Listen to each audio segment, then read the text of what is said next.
उस नेक आदमी का कसूर यह है कि खुद वो नेक अमल करता है, नमाजें पढ़ता है, रोजा रखता है, लेकिन उन बस्ती वालों को नमाज का हुक्म नहीं देता, रोजे का हुक्म नहीं देता। वो अपनी नमाज पढ़ के चला आता है, अपना रोजा रख लेता है, लेकिन वो मोहल्ले वालों को नमाज और रोजे की दावत नहीं देता।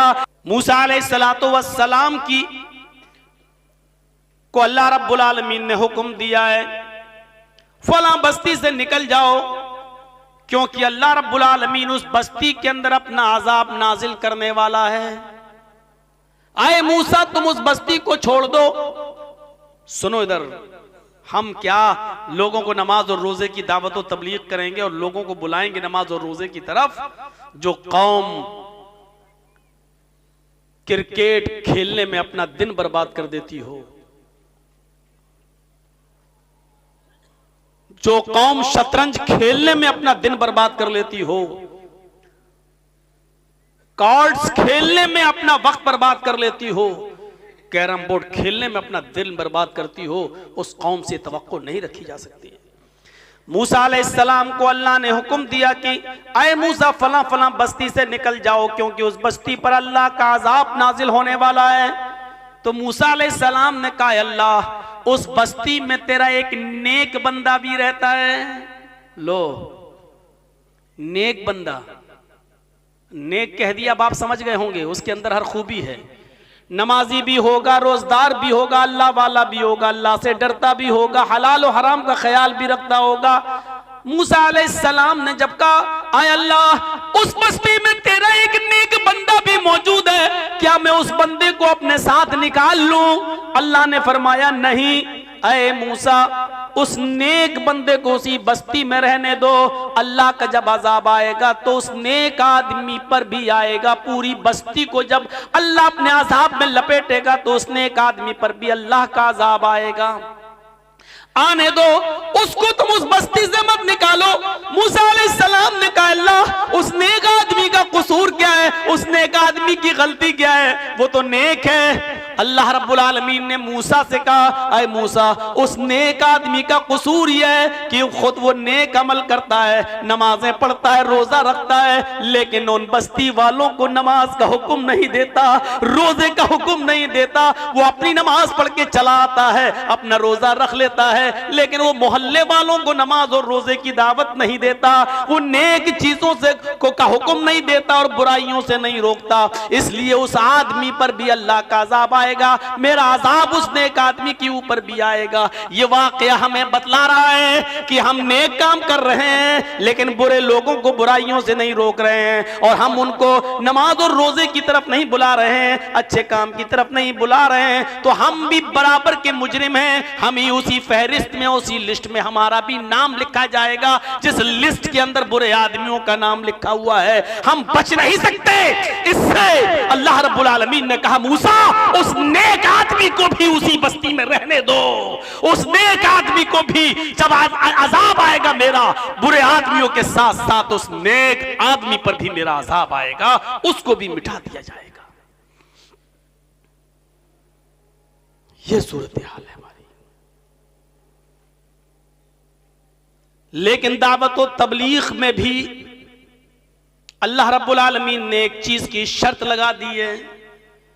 जब किसी को नमाज की दावत दो, रोजे की दावत दो, हज की दावत दो, अच्छे काम की दावत दो, तो उसमें भी तुम्हारा लहजा, तुम्हारा अंदाज़े गुफ्तगू बड़ा नर्म होना चाहिए। उदउ इला सबील रब्बिका बिल हिकमा वल मौइज़तिल हसना। लोगों को जब अल्लाह के दीन की तरफ बुलाओ तो हिकमत के साथ, दूरंदेशी के साथ, होशियारी के साथ, अक्लमंदी के साथ, व मौइज़तिल हसना, और बेहतरीन अंदाज से बुलाओ। जा रहे हैं साहब कुछ लोग कैरम बोर्ड खेलना है, आप चल चल चल नमाज पढ़ने, ये अंदाज नहीं होना चाहिए। क्रिकेट खेलना है, मरोगे तो पता चलेगा, बंद कर, चल नमाज पढ़ने, ये अंदाज नहीं होना चाहिए।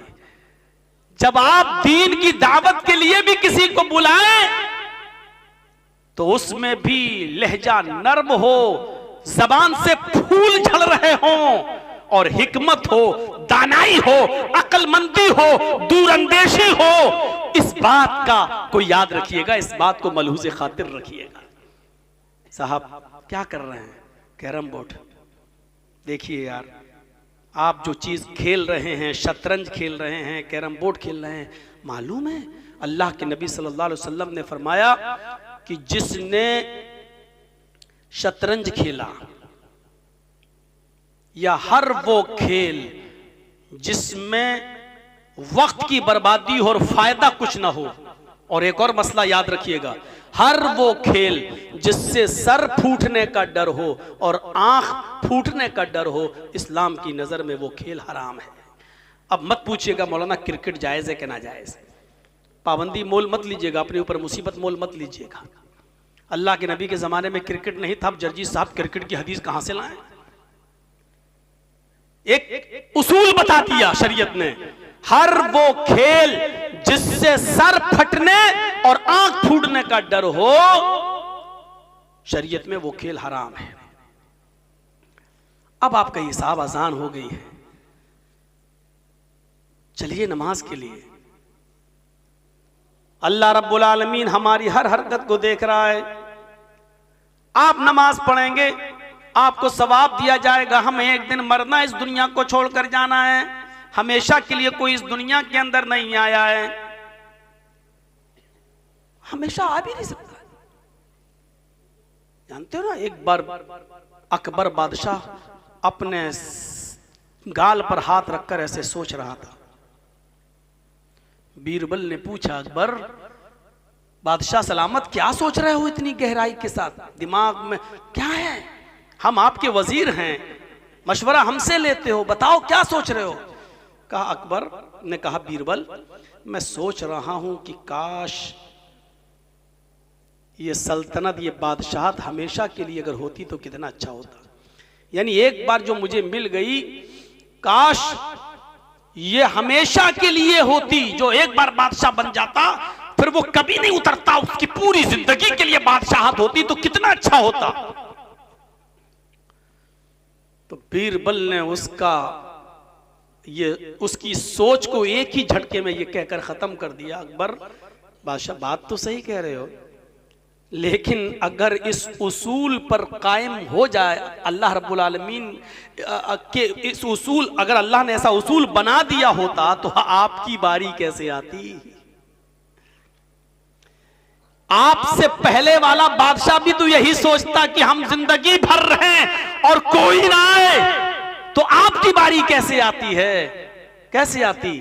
भाई अल्लाह रब्बुल आलमीन ने ये उसूल इसीलिए तो बनाया ताकि सबको मौका मिल जाए, तो आपको भी मिल गया। हाँ यार तुम सही कह रहे हो, अगर यही होता तो फिर हमारा नंबर कैसे आता? कभी कभी बेवकूफ लोगों को भी बादशाहत मिल गई, ये सोचते रहते थे। तो हमें हमेशा नहीं रहना। अगर इस अंदाज से आप समझाएंगे तो याद रखिएगा, इस अंदाज से आपने समझाया तो जरूर वो आपकी बात मानेगा, और नहीं मानेगा तो आपका कुछ नहीं बिगड़ेगा, आपका कुछ नहीं बिगड़ेगा।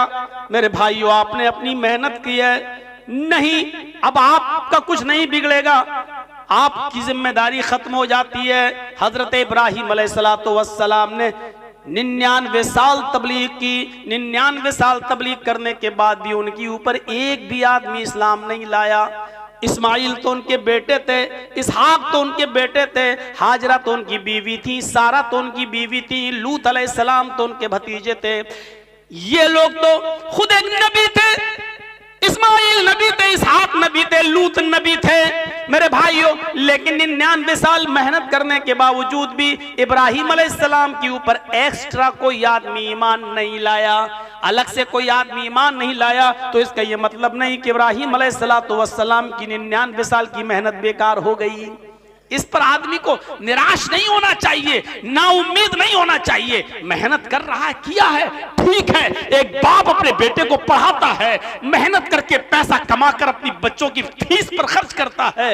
1 साल के बाद एग्जाम पे बेटा बैठता है, रिजल्ट आता है कि बच्चा फेल हो गया है। इसका मतलब यह नहीं कि बाप की मेहनत बेकार हो गई, नहीं, वो इस मर्तबा फेल हुआ है, फिर उसको समझाओ, फिर उसको माइल करो। हो सकता है कि उसने लॉकडाउन के मौके पर ऑनलाइन पढ़ाई के चक्कर में मोबाइल में ज्यादा दिमाग लगा दिया हो, अब मोबाइल में लगा रहता है, गेम खेल रहा है और तमाम चीजों में उलझ कर रह गया है, जिसकी वजह से वो कामयाब नहीं हो सका है।